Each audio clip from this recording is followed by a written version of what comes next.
Silchar district লাইব্রেরিকে আমরা কত নামেই না বলে থাকি। জেলা গ্রন্থাগার ভবন, ডিস্ট্রিক্ট লাইব্রেরি মিলনায়তন।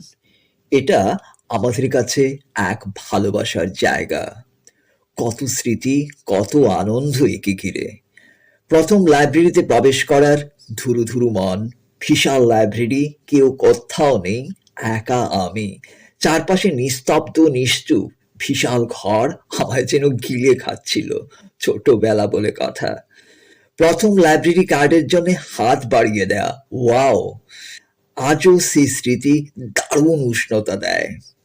সৌমিত্র চট্টোপাধ্যায়ের আবৃত্তি, জগন্নাথ বসু, উর্মিমালা বসু, গৌরী ঘোষ, পার্থ ঘোষ, ব্রততী, রতন থিয়ামের নাটক, বিক্ষণের সিনেমা উৎসব, কত আন্দোলন, কত গান, আহ! সেই জায়গাটা এখন নতুন রূপে সেজে উঠছে। আরো দীর্ঘ যাত্রা, আরো লং মার্চের জন্য তৈরি হচ্ছে। বিশাল ভবন, চারপাশে আধুনিকতার ছোঁয়া, তুলির শেষ টান পড়ল বলে আমাদের প্রিয় জায়গাটা আরো আরো দীর্ঘজীবী হোক। ইয়াস! স্পটলাইট শিলচর আপনাদের সবাইকে ভালোবাসা জ্ঞাপন করছে। নমস্কার।